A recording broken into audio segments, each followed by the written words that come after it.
Welcome to Doc on Mission. This is Dr. Javaid, and today's topic, back pain, low back pain. Yeah, we either suffered from it or we know someone who has it, right? It's a pain that we all get it once in a lifetime, and then as we age, it starts to get more and more, and then it becomes almost common. So let's talk about it. Low back pain. 80% of the population will experience low back pain at some point. That's what the research shows. So, some few highlights about low back pain, and then we'll dive in so this way we understand it better. Because low back pain is a symptom and not a disease, right? That's a key thing to understand. And 80% of population, like I said, will at one point will get this pain, and this is the leading cause of disability in U.S. And a good thing is the low back pain is mostly self-limiting, meaning that it improves by itself and may not be a serious disease. And diagnostic and treatment is a challenge to patient and doctors. Sometimes we're having trouble how to control the pain and what to do, and also trying to get the message across to patient, because patient is actually suffering a lot from back pain where they can't even move, and on the other hand the doc might say, oh, take this medication, no x-rays needed or no major diagnostic or treatment is needed, get some exercise and rest. But at the same time you're wondering, like, what the hell's going on? I have so much pain and not much is being done. So that's why it's crucial to understand what is back pain. So there are acute, which means by short-term pain that happens right away, and if this pain is lasting less than 6 weeks, that's what we categorize as. And if this pain is more than 12 weeks, then we call it chronic, or in other words, lingering, or pain that stays with you for a long time. That may need a different approach, right? And 10 to 15% of acute, a short-term pain, may go and become chronic pain. And something in between 6 to 12 weeks is a gray zone area, so whatever it means to anyone, that's what it means. Some symptomology, meaning by the pain itself is a symptom, so we need to understand and be able to describe it to provider to understand it better. At the same time, because of the symptoms, you may have additional symptoms that are important to know to pinpoint to see what kind of back pain that is. Some of the description of pain will be location of the pain, right? Onset of the pain, the quality of pain, such as sharp, dull, burning, stabbing, electric, like you describe it the way you feel it, right? Severity of the pain, whether the pain is light, severe, and sometimes we use a pain scale 0 to 10. 0 meaning with no pain, you could smile, and 10 meaning with pain that puts you in tears, and everybody's pain scale is different. The only reason we use it is to judge it to you, to see if your pain was 8 out of 10, and when we gave you a treatment, what did that pain made it to, whether it went to 10 or whether it went to 6. So this way we can gauge our treatment. It means nothing from person to person. One's 8 out of 10 pain could be very different than somebody else's because of different pain tolerance. Pain can affect emotionally and functionally, meaning by you may not be able to go to work or doing the things that you want to do, and at the same time this could have a tremendous amount of emotional effect. And then some of the red flags that we use for pain, that's a key thing to remember, is that if someone has history of cancer, has been spinal procedure done, a spinal disease, or someone who's on immunocompromised medications, or transplant history.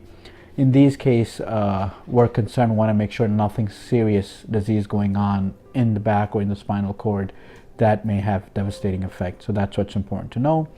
And then oftentimes there's a big fear of pain, so therefore a person doesn't do a lot of activities, and hence it starts a vicious cycle that could cause more negative effect. And then expectation of passive treatment versus active treatment. Like I said before, many times when you have severe pain, you're expecting a lot of aggressive treatment and things like IV medications, narcotics, testing such as CAT scan or MRIs. So that's what's important to understand the pains, and then how pain was treated in the past, and that could really help a provider in terms of treating the pain. Now, doctor may evaluate different things. They want to know, rule out some of the major diseases, and I'll leave that part to them. And those are such as aortic aneurysm, kidney stones, kidney infections, prostate infection, endometriosis, chronic pelvic inflammatory disease, and things like that. Uh, Other things doc may do is do a physical exam, try to see what is your range of motion of the back, and that could really help them pinpoint the treatment plan. And after a careful exam, that's when doctor may determine whether you need imaging such as X-ray, CT, or MRI. And keep in mind that most of the guidelines says that we don't need these imaging in acute or pain that's a sudden onset with no additional red flags. And then also radicular pain is mostly due to disc herniations and improves within 4 weeks with some supportive therapy. So what are the treatment options? Quickly we can go over, so we could look into non-medical stuff. And this is multi-dimensional, or I should say multimodal approach. So reduce the pain, increase the quality of life, and cultivate well-being. Medications and non-medical treatment has to work together. Stay active, avoid rest. And sometimes we could use heat pads, physical therapy, and there are procedural therapy as well. Other non-pharmacological therapies that we can look into are massages, acupuncture, spinal manipulation, exercise therapy, multidisciplinary rehab, and then they have fancy ones, yoga, tai chi, and even dry needling and so on. And I don't have a lot of experience of these, so I'll probably stick more to some basic medications and some physical therapy, which I think works out great. And when we talk about medications, we have a variety of different type of medications, which are some you could buy over the counter, and some are prescription based. Oftentimes my advice would be to try to go with the over the counter, unless your provider thinks it's important, then you go into the alternative route. One thing to keep in mind is avoid opiates or narcotics or drugs like morphine or Norco or Percocet. You may have heard of these names.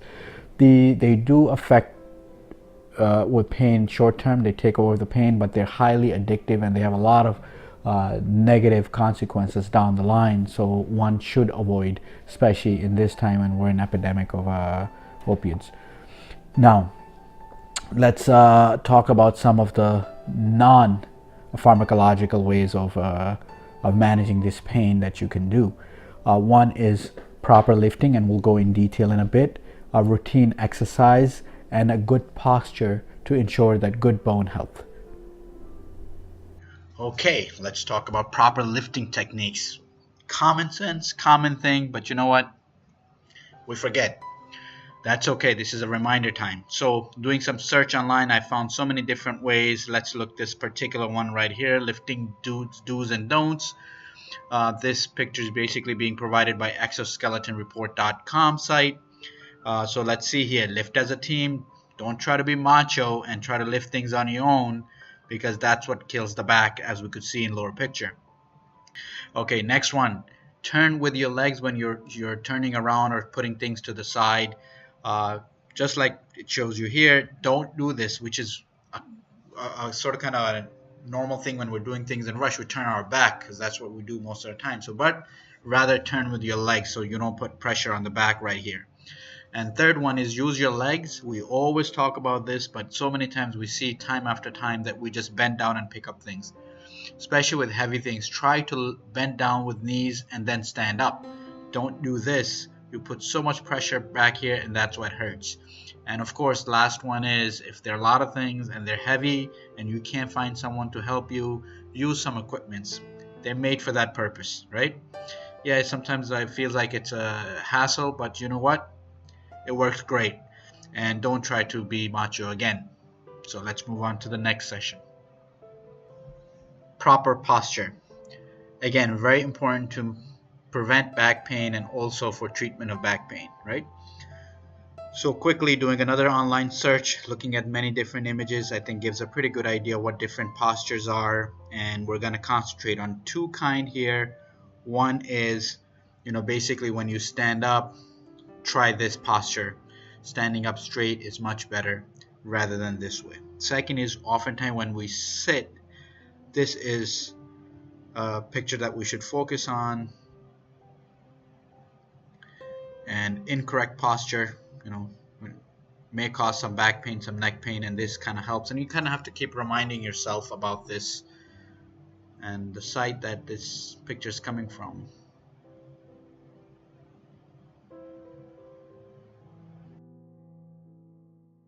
Alright guys, this session, brief exercises. These exercises could be done 1 to 3 times in a day, probably 10 to 30 minute session. You could be on the floor, or you could do this on a firm bed or sofa, so where you're pretty much firm and on it, on this flat surface. I prefer floor, but I know it gets harder to get up from the floor or so, but you could try your best. If not, then the bed will be okay. First one is called ankle pump. So what you're gonna do is lie flat and then use your ankle and pump it 10 times, just like this. And you could do this 3 repetitions. What it does is stretches your back of the leg all the way to the back muscles.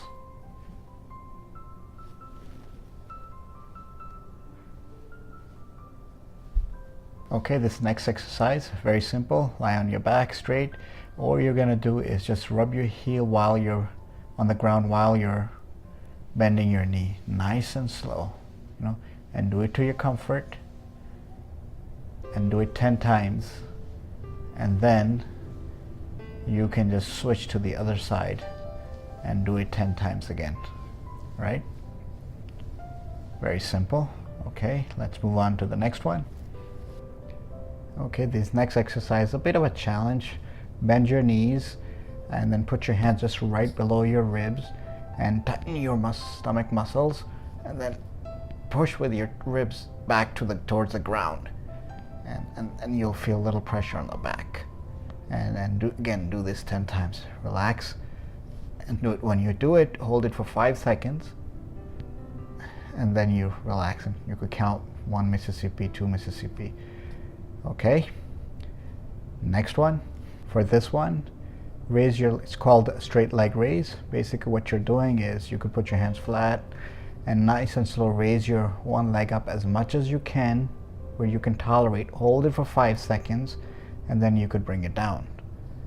And you could do this, relax, and then do it again, and you could do 10 repetitions of this, and then you could switch your leg to the other side, and again hold it for 5 seconds and then bring it down, and then up again, hold it for 5 seconds to wherever your comfort is, and then bring it down. Remember, if you have a lot of pain, you won't be able to raise too far out. As you're able to raise higher and higher, it means you don't have pain, or the pain's getting better. Okay, next exercise is basically you're bending your knee and bringing it to the chest. So raise your leg, bend your knee, and bring it to your chest, and you're going to do the same thing. Everything is basically 10 times, and you could hold it for 5 seconds and then do this 10 times and switch your leg. And at the same time, when you're done with this, you could advance to the next level where you bend and then you try to raise your legs up.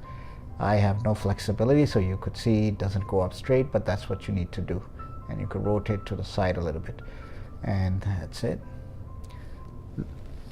So next exercise is basically you could stand, keep in same position, or you could face towards the wall. It doesn't matter. All you're doing is called a heel raise, where you're raising the heel, hold it for 5 seconds, and then come down. So raise your heel, 5 seconds, and then come down. Raise your heel, 5 seconds, and then come down. Boy, it feels good. Okay, and what I'm gonna do basically is there's some more next level exercises, some advanced level exercises, and the exercise that I'm picking this from is a really great website called OrthoInfo. I'm going to put the link here on the screen, and then also in description, that you could click to and go to and read about these exercises that are recommended by orthopedic services. Okay, this next one is called wall squat, where you stand right next to the walls, back straight, walk your feet about a foot away from the wall, and then you're going to bend your knees slowly to about 45 degrees, hold it for 5 seconds, and then move back up, and then move back up again 10 times, and then we'll move on to the next exercise.